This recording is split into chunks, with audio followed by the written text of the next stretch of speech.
Então vamos lá. Então é um paciente do sexo masculino, trabalhador rural. Então ele compareceu à emergência do hospital e ele estava queixando de dor no flanco direito e parte superior direita há 2 dias, né? Então ele referiu que a dor era uma intensidade de 8, né? De 0 a 10, então era uma dor intensa, sem radiação e sem fator de melhora ou piora. E ele falou que nos últimos 6 meses ele tinha episódios intermitentes de febre associada à anorexia e mal-estar. Então, por aí, então ele também era tabagista, etilista e sedentário. Então, é um paciente que tem uma série de fatores de risco e também já tem uma manifestação clínica importante, que é anorexia, mal-estar e febre. Então, o médico ele pediu o quê? Um raio-x, um hemograma, uma hemocultura e um PCR. Então, no raio-x, ele viu o quê? Uma opacificação do hemisfério direito do tórax. Então, aqui seria um pouco mais próximo do normal. Então, aqui a gente vê uma opacificação. Então, isso aqui já é característico de uma pneumonia. Pediu uma hemocultura, um PCR e um hemograma. Então, o PCR, né, que é um marcador de fase aguda, teve resultado de 270 gramas por decilitro. Então, o valor de referência dele é até 10. Então, está muito aumentado. E o hemograma dele? Então, o que a gente está vendo aqui? Leucócito é até 4.500, não está alto? Vocês conseguem me ouvir? Sandra, eu tô te ouvindo, mas eu ainda tô enxergando o slide dos leucócitos, é isso mesmo? Qual? O slide lá dos leucócitos, da granulócitos e os granulócitos. Não. Eu tô vendo ele normal. Vocês estão enxergando o caso clínico normal? Sim. Sim, caso clínico. Então, aqui a gente tem um aumento do número de leucócitos, 27.800. Então, a gente tem 1% de promielócito, 2% de mielócitos, 2% de metamielócitos, 13% de bastonetes e 78% segmentados. Ou seja, a série neutrofílica está aumentada, né? Então, a gente tem a presença de células que não são comuns no sangue periférico, né? Que é o promielócito, o mielócito e o meta. E o bastonete também está com a sua concentração aumentada. E também foi verificado o quê? A presença de intensa granulação tóxica nesses neutrófilos. Então, esses neutrófilos tinham a presença daqueles grânulos azurófilos. Então, diante desses resultados, o paciente foi admitido em terapia intensiva. E a hemocultura dele positivou com menos de 24 horas de incubação. Então, foi identificada uma bactéria, Streptococcus pneumoniae. Então, aí eu levanto a questão para vocês. Qual que é o diagnóstico desse paciente? Pneumonia?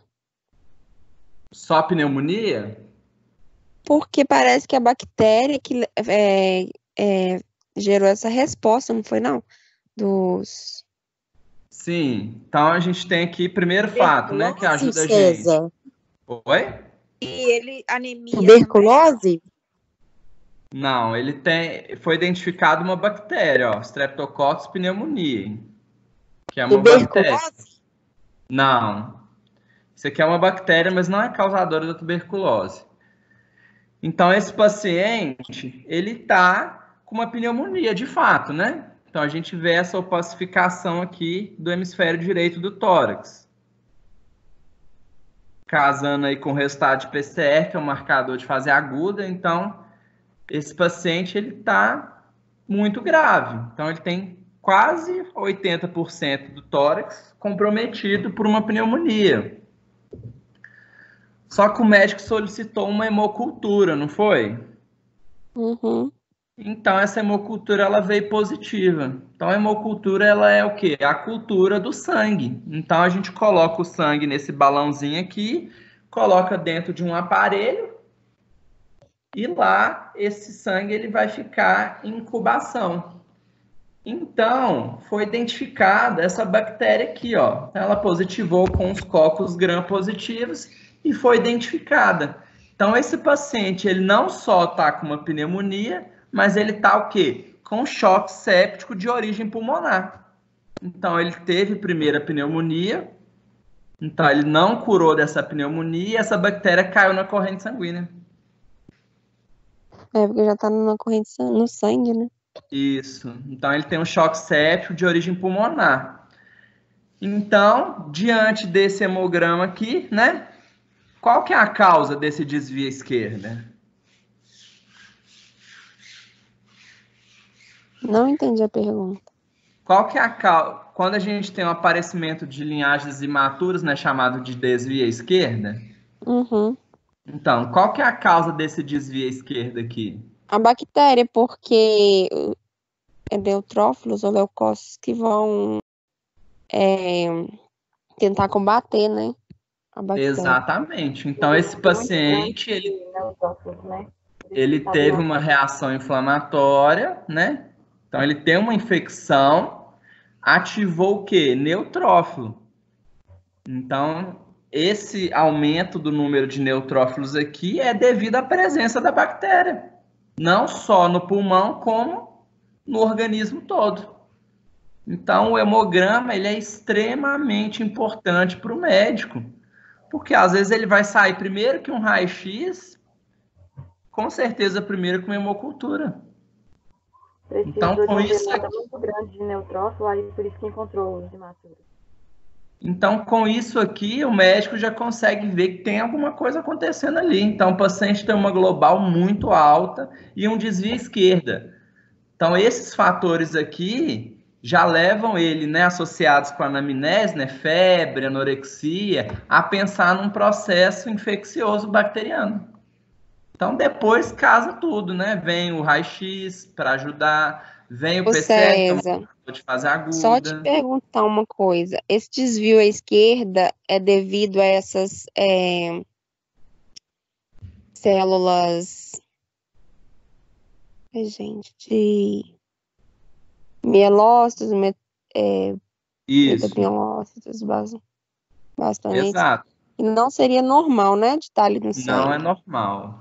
A gente não encontra mielócito, meta e pró em sangue periférico. Aí por isso que chama de desvio à esquerda. Isso, porque a gente tem aparecimento de linhagens imaturas que não são comuns. Então, isso aí é devido ao processo infeccioso. Então, a bactéria provocou o quê? Um aumento da proliferação de leucócitos. Então, alguns desses leucócitos saíram imaturos da medula. Só mais uma dúvida. Tipo assim, se eu achasse só os neutrófilos inicialmente, então não seria um desvio à esquerda, né? Só porque ele é como se ele não desse conta e viesse as outras.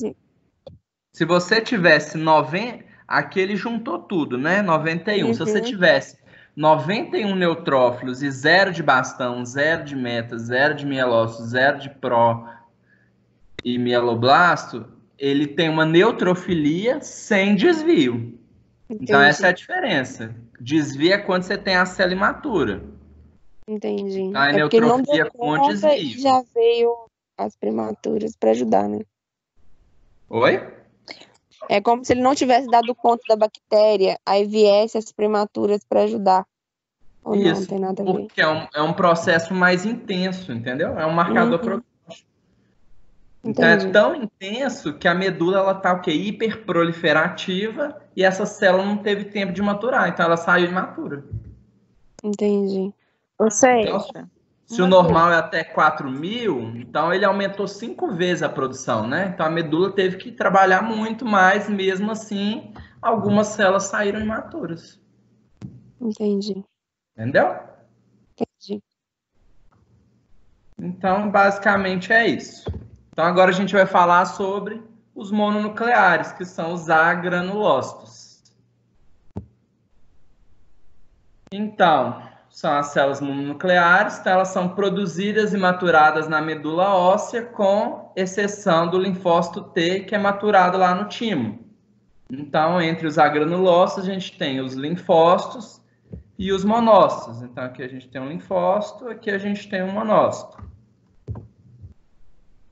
Então, aqui é só explicando que, para a linhagem monocítica, a gente tem um precursor mieloide. Já para a linhagem linfocítica, a gente tem um precursor linfóide. Então, são diferentes células precursoras. Então, a linhagem monocítica compreende aí os fagócitos mononucleares.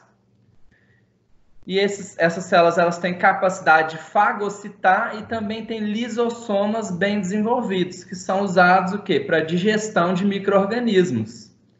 E quais são os fatores de crescimento envolvidos, né? Então, a gente tem interleucina 3, o fator de crescimento estimulador de colônia granulocítica e monocítica e o fator de crescimento estimulador de colônia monocítica. Então, essa linhagem monocítica está aí compreendida, então, os monócitos e os macrófagos, né? Que são células derivadas de monócitos. Então, aqui é só explicando, ó, o fator estimulador de granulócito, monócito e a L3 vão agir no progenitor mieloide para diferenciação. Já o fator monocítico já está num progenitor mais desenvolvido. E por aí a gente termina lá na formação do monócito. Então, aqui é só explicando que a série mais imatura que a gente pode encontrar é o monoblasto. Então, essa célula vai se maturando, vai se transformar em promonócito, monócito, e aí ele vai para o tecido e se transforma em macrófagos. Então, essa célula também ela pode se unir. Então, um macrófago se une a outro, que se une a outro, e pode se transformar também em células gigantes, que são úteis numa inflamação crônica. Então, aqui a gente tem início de proliferação, aqui a gente já não tem mais proliferação. Então, a partir do monócito, a gente já tem atividade fagocitária. Então, receptor de IgG, a partir do promonócito, a gente já consegue encontrar em mais quantidade. E lisossomas. Então, quanto mais essa célula matura, mais desenvolvido é o seu lisossoma. Então, aqui na medula óssea, a gente tem o promonócito e o monoblasto. E no sangue, a gente tem o monócito. Então, no tecido, ele se diferencia em macrófago e também pode chegar à formação de células gigantes.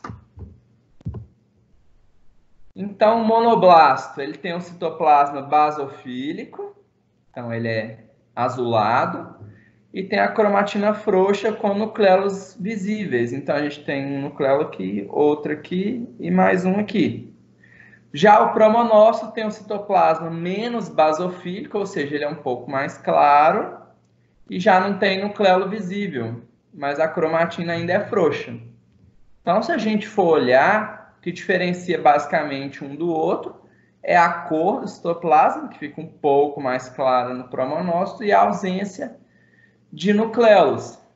Mas, numa microscopia, muitas das vezes a gente pode passar despercebido por alguma característica.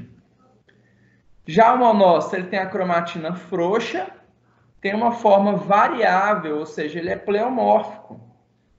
E o citoplasma dele é o quê? Abundante. Então, ele já é uma célula que tem mais citoplasma.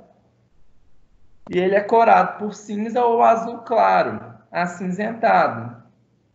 Então, ele tem um pouco de granulação.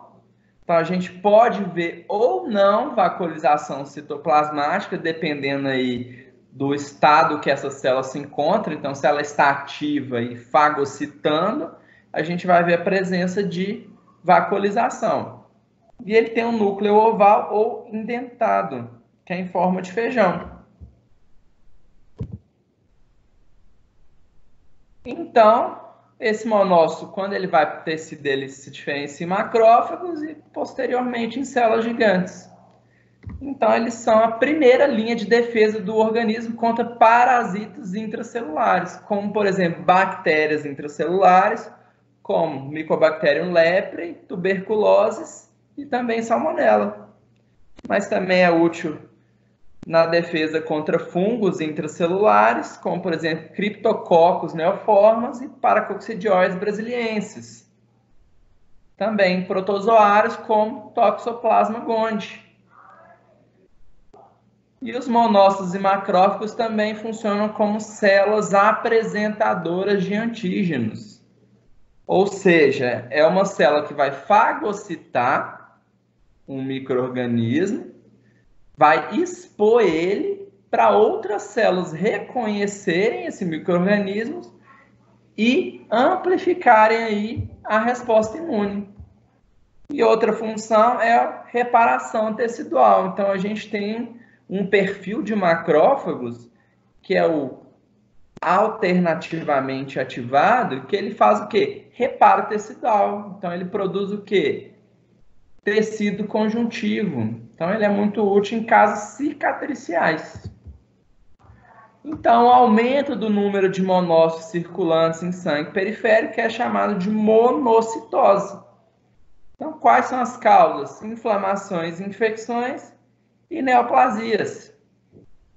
Então, neoplasias linfóides, como, por exemplo, linfoma de Hodgkin, linfoma não Hodgkin, leucemia linfóide aguda de células T. Pode estar presente também em neoplasias mieloides, como, por exemplo, na leucemia mieloide crônica, leucemia mieloide aguda, síndrome mielodisplásicas. Pode estar presente também em imunopatias e infecções, como, por exemplo, doenças de tecido conectivo, Mycobacterium, dengue, varicela, HIV, lesões de pele, de peritônio. E também em estados pós-drogas, pacientes que fazem o uso de fator estimulante de colônia de granulócito e monócito, obviamente, e pacientes em recuperação medular pós-aplasia. Então, o paciente teve uma aplasia e depois fez um transplante. Então, ele começou a recuperar aquela medula e a gente pode encontrar uma monocitose. Então, aqui a gente tem um hemograma, só para mostrar que a gente tem 28% de monócitos, 2.436 células. Então, comparado com o valor de referência, está aumentado. Então, isso é chamado de monocitose. E agora a gente vai falar da linfopoese, que é o processo de formação dos linfócitos.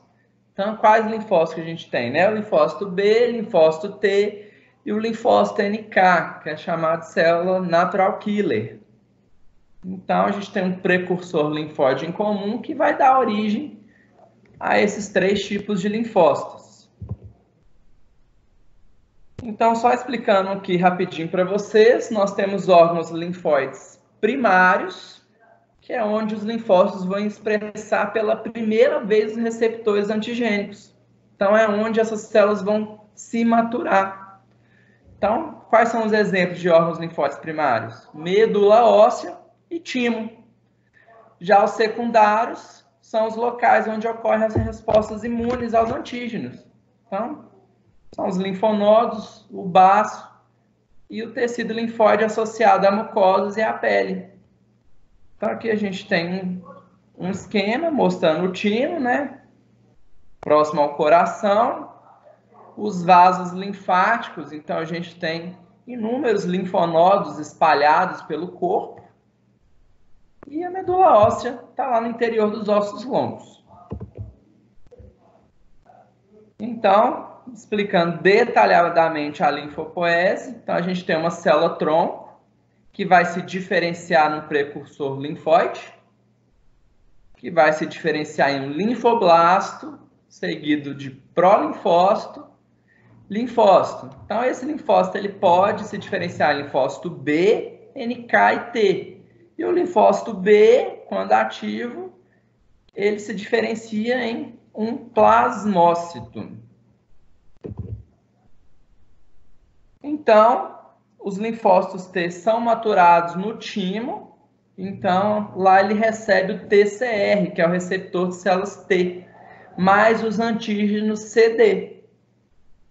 Então, aqui a gente tem o timo, então ele vai receber esse TCR e ele vai receber ou a molécula CD4 ou a molécula CD8. Então, cada um deles tem uma função. Então, se ele recebe a molécula CD8, ele vai ser um linfócito citotóxico.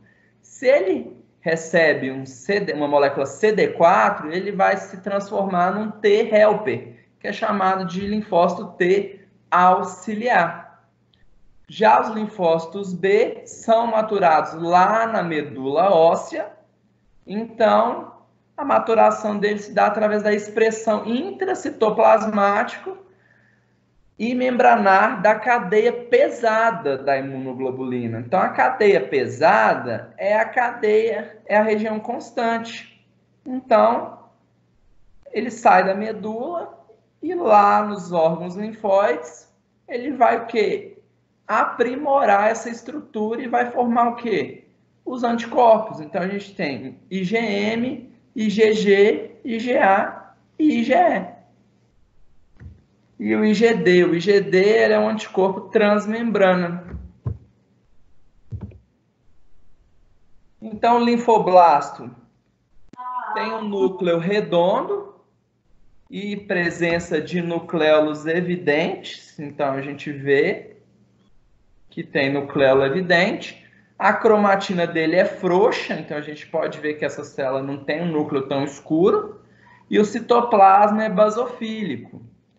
E o que é importante? Quando a gente tem... Então, a gente tem mieloblasto, que é da origem mieloide, monoblasto, da monocítica, e linfoblasto, da linfocítica. Só que, muitas das vezes, a gente não consegue diferenciar essas células na microscopia. Então, a gente vê que é um blasto, mas a gente não consegue saber se é um linfoblasto, um monoblasto ou um mieloblasto. Então, no hemograma, a gente contabiliza somente como blasto. O que vai caracterizar essa doença daí para frente são outros exames, como imunofenotipagem.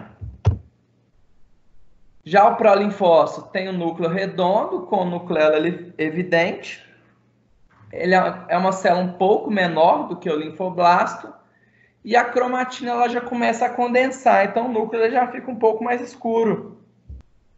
E tem um porém, os nucleolos nem sempre estão visíveis. Já o linfócito, ele tem a cromatina condensada, né? Um citoplasma mais escasso, seus limites são regulares, são células arredondadas, e morfologicamente aqui a gente não consegue diferenciar entre linfócito B e linfócito T.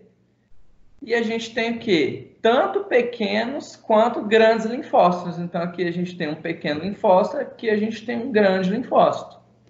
Então, a gente sabe que esse grande linfócito aqui é característico do linfócito NK, porque ele é granular. Mas a gente não afirma isso no hemograma. A gente contabiliza como linfócito. Então, os plasmócitos são linfócitos B maduros e ativados. Então, são aquelas células que vão produzir imunoglobulinas. Então, são células esféricas ou ovoides, tem o citoplasma abundante bem basofílico e o núcleo dele é redondo ou oval, com a cromatina densa. Então, a gente tem um plasmócito aqui, aqui a gente tem dois plasmócitos. Então, esse núcleo aqui é chamado de núcleo em roda de carroça. Então, quais são as funções, né? Então, os linfócitos participam aí tanto da imunidade humoral quanto da imunidade celular. Então, os linfócitos natural killer, eles participam da imunidade inata, né? Que é a primeira imunidade. E eles são linfócitos citotóxicos. Então, eles matam outras células. Já o linfócito T, ele participa aí da imunidade adaptativa. Então, ele pode tanto ativar as células imunes através da produção de citocinas, que é o linfócito helper, ou CD4, como matar outras células, ou seja, ação de citotoxicidade, que nesse caso aí é o TCD8. E os linfócitos B, eles funcionam como células apresentadoras de antígenos e também produzem o quê? Anticorpos. Então, aqui é só explicando para vocês um pouquinho. Então, a célula natural killer, ela reconhece uma célula infectada, então, por exemplo, uma célula viral ou uma célula neoplásica, e vai provocar a lise dessa célula através da inserção de perforinas e granzimas. Então, ela vai matar essa célula. E ela é da imunidade inata. Então, já os linfócitos T e B, então a gente tem a célula T citotóxica, então ela vai se ligar a uma célula que está infectada, por exemplo, por um vírus, e vai destruir essa célula. Então, ela forma um poro e destrói essa célula. E a gente tem também o linfócito auxiliar, que vai produzir o quê? Citocinas e quimiocinas, que vão ativar outras células, como, por exemplo, um macrófago, para fazer a eliminação de algum patógeno. Então, aqui a gente tem o linfócito B, numa outra situação. Então, ele funcionando como um apresentador de antígeno ou secretando anticorpos que neutralizam toxinas, opsonizam, né, agentes patogênicos. Então, opsonizar significa que esse anticorpo ele vai se ligar à membrana lá de um agente patogênico e vai identificar aquele agente patogênico como não próprio para ser destruído. E também ativa o complemento, que são proteínas da imunidade também. E aqui, mais uma vez, um CD4 auxiliando essa reação. Então, são células que desempenham diversas funções e que interagem entre si. Então, aqui só explicando, o TCD4, ele pode se especializar ainda mais. Então, ele pode ser TH1, TH2, TH17 ou Treg. Então, TH1 é utilizado para patógenos intracelulares, ligados à inflamação e também à autoimunidade. Já o TH2, patógenos extracelulares. Então, olha a importância, a polarização dessa célula especifica a resposta. Então, aqui a gente tem patógeno intracelular, aqui a gente já tem patógeno extracelular. Aqui a gente tem outro, ó, TH17, patógeno extracelular, inflamação e autoimunidade. Ou então ele pode ter um papel regulatório, onde ele vai o quê? Produzir citocinas que vão parar aquela resposta imune. Então, às vezes, aquele agente ele foi eliminado, então a gente precisa parar a resposta imune. Então, ele vai ter um caráter regulatório e vai produzir citocinas que vão inabilitar a resposta imune. Então, o aumento do número de linfócitos circulantes, né, é chamado de linfocitose. A diminuição, aqui está errado, é chamado de linfopenia. E o aumento de plasmócitos circulantes é chamado de plasmocitose. Então, é quando a gente tem predomínio de linfócitos, a gente tem o quê? Linfocitose. Predomínio de plasmócitos, plasmocitose. E a diminuição de linfócito, linfopenia. Então, quais são as causas aí de linfocitose? Neoplasias, como, por exemplo, doenças linfoproliferativas, né, que são as leucemias linfóides. A plasmocitose a gente já encontra em casos específicos, como no mieloma múltiplo, que é um câncer na medula óssea, e um plasmocitoma, que é um câncer de plasmócitos, né? Uma neoplasia que acomete plasmócitos. Também temos linfocitoses reacionais, como, por exemplo, diante de infecções virais, como dengue, mononucleose, né, que é provocado pelo vírus Epstein-Barr, entre outras. Infecções virais pós-vacina, então aquele paciente já tem uma memória imunológica e tem uma linfocitose quando entra em contato com aquele agente. E também a gente encontra em infecções crônicas, como tuberculose e doenças causadas por protozoários, como, por exemplo, numa leishmaniose. Já a linfopenia pode ter causa iatrogênica, ou seja, ela é consequência de alguma terapia medicamentosa, né? Ou não. Então, a gente tem o uso de corticoides imunossupressores, então eles vão provocar aí uma baixa do número de linfócitos. Quimioterapia ou radioterapia, também é um tratamento que provoca causa de linfopenia. Doenças linfoproliferativas, como, por exemplo, linfomas disseminados. Então, os linfócitos eles saem da corrente sanguínea e vão para o tecido. E algumas doenças inflamatórias. Então, a gente tem doenças infecciosas virais, como, por exemplo, o HIV, algumas infecções bacterianas e fúngicas. Então, aqui só a caráter de explicação, no HIV, então ele é um vírus que parasita principalmente linfócitos, e linfócitos do tipo CD4. Então, ele entra dentro daquele linfócito e destrói aquele linfócito. Então, o paciente, cronicamente, ele vai ter uma linfopenia, porque o vírus ele tem tropismo por esse tipo de célula. E também a gente tem causas autoimunes para linfopenia.